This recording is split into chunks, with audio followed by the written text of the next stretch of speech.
Hello, welcome back to my channel. It's nice to see you again. I really apologize for that month break. I was really hoping I will film every single week, but as always, life has a little bit different plans. As you can see on the title, things are not going exactly as easy as I would hope they would go. I will talk all about that. So if you are pregnant, if you experience anything below, then this channel is definitely for you. Let's go through that journey together. So please subscribe, like, and leave a comment down below. I love to read your comments. So anyway, let's jump right into the video and talk about the bleeding and the pregnancy dark side, and let's jump right into it. I filmed 5 weeks pregnancy update because that was really the last week when I felt good. I was talking about, gender and buying a sneak peek. Yes, I did buy a sneak peek. I did know the results. I know that there is lots of false results, so I will wait with telling you what it is and make a separate video about that once the time comes. And today let's focus about week let's say end of 6 up to now 10 weeks. 10 weeks and 0 days today. So there was no symptoms, or like very mild symptoms, up to week 6. At week 6 I got a little bit more nausea, but nothing too crazy. I also got ultrasound. I don't remember what I was talking in my 4th week update. I probably say something that, in Canada we don't have ultrasound until 12 weeks, but for some reason my doctor did give me ultrasound. I got appointment at 7 weeks and 1 day. That's what I thought, that far away I am. And I went in, I was measuring 6 weeks and 6 days, so not a big difference at all, right? And there was a heartbeat and everything was perfect. We start telling people like immediately, and I would say like the next day or the day after the next day. That's a lot of TMI over here and a lot of gross stuff, like you must understand that you are on a pregnancy update on a very sensitive, gross topic. So I went to the washroom and I noticed on a paper towel discharge mixed with blood. It was brownish in color and it was only when I wiped. I remember I had something similar with my daughter, with my first daughter, from 6 weeks to like 7 weeks, something like that, something around the same time. So I thought that it's just gonna be the same. And I had this type of spotting, this type of messy, dirty discharge for a few days, and then eventually I would start having something on my underwear or on the liner. Later on I started wearing liners just to see. It was never a lot, just like a little bit, usually after some physical exercise. Like I'm not exercising anymore, but from like walking, bending, doing a regular human mother woman thing around the house. I think that's what it was. Like after specific situations, it wasn't random. Then it started being more red. It wasn't anymore darker or very light in color. It was a pure blood.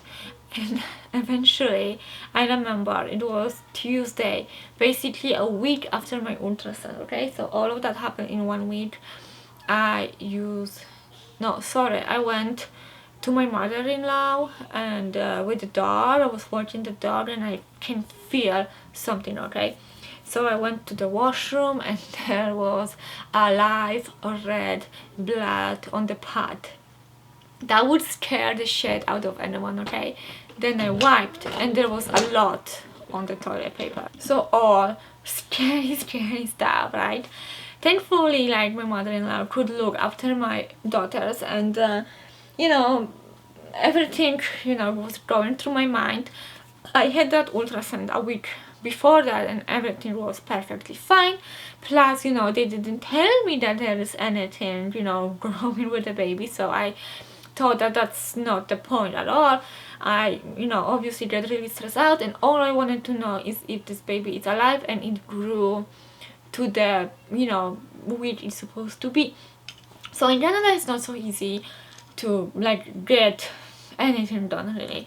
I didn't want it to go to ER because I would wait like 20 hours or so. Like, people say crazy stuff right now of the waiting time in the ER, so I didn't want it to do that, and I decided to just go to work in clinic. Oh, also prior to that, like few days prior to that, I called my doctor and I wanted to make appointment, and I told them what's going on, and they said that they don't have appointment for me until Friday, and I start bleeding on Tuesday.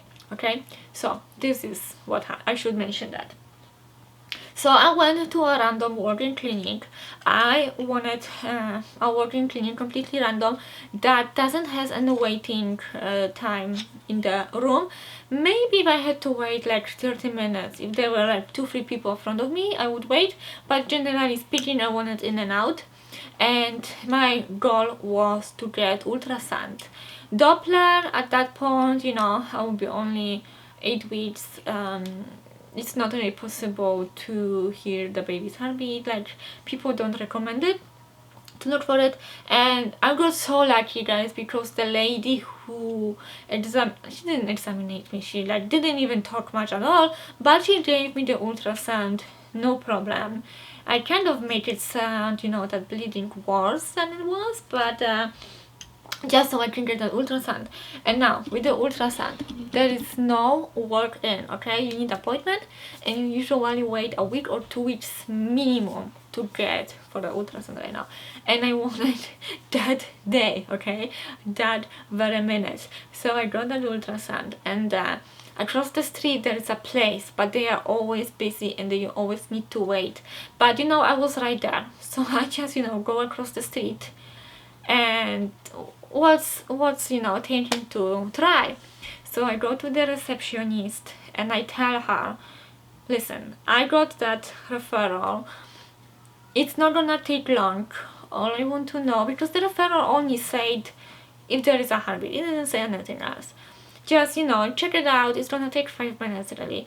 And you know, she said that there is no spots available right now, but you know, she went behind, you know, behind there somewhere and asked, and thankfully, like, she told me to, hey, sit and wait, if they have time for you they will take you. How long it's gonna take, who knows, but I literally sit and someone opened the door and let me in. So it really, thankfully, that day everything went smooth. And I'm laying down on that, you know, on that chair, and I asked her, if there is no heartbeat, are you going to tell me? Because they're not really allowed to tell you bad news, I think. And she said, yes, I'm gonna tell you. And it's all what I wanted to know. So, you know, I don't know, it took literally 5 minutes, okay, the whole thing. And she said that there is a heartbeat. It was 161, so a very strong. Well, she didn't tell me the number, like later on with the consultation with the doctor. And it was measuring 8 weeks in 2 days, so I got my 2 days back, kind of, I can say. So of course I was so happy to hear that. You know, I did not get answer that day, where is this bleeding coming from, but at least, you know, I knew that at that time everything is fine. And yeah, 2 days later I get a phone call from my doctor, and he told me that that's hematoma. There is another word for that he used. Anyway, he said that it's 2 centimeters. He didn't say much. He said that he is not worried at all, but in 3 weeks he gave me referral for another appointment, which is next week from now. So I will definitely give you update on that. And as of right now, I am trying to take it easy. I noticed that whenever I move a little bit too much, it doesn't bleed red blood anymore. It was not only that one day, but there's still sometimes like a gross discharge. So that means it's still there. It's supposed to just disappear, or it can get bigger. The problem with hematoma is that if it's close to the placenta and it's growing bigger and bigger, it can disconnect the placenta, and you know what that means, right? So you have to do everything in your power to, you know, make it dissolve. Anyway, in Poland you will get a medicine to help you, you know, with that. In Canada you don't. Sometimes in Poland they put you on a bed rest. He didn't tell me anything of this, you know, to like just don't do anything, not like that. But I am taking easy as much as possible because it's just how it is. I would rather take it easy than regret. And I am really curious next week what I'm gonna see, what they're gonna tell me.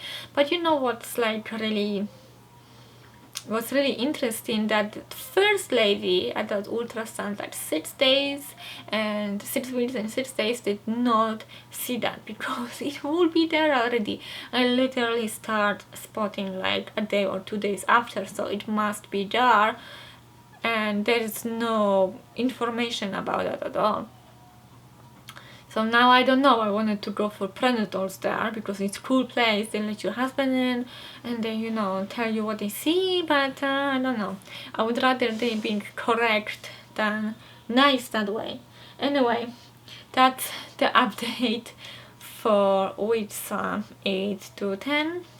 Not the one I wanted to do, but you know, I honestly think everything is going to be okay. And even if it's still there, eventually it's gonna go away on its own. I'm gonna have ultrasounds from now on every 3 weeks, he told me, until it disappears. So I'm really thankful for that. And that's it for today. I hope you enjoy today's video. Give me a thumbs up, subscribe if you are new, and I hope I will see you next time. Bye guys.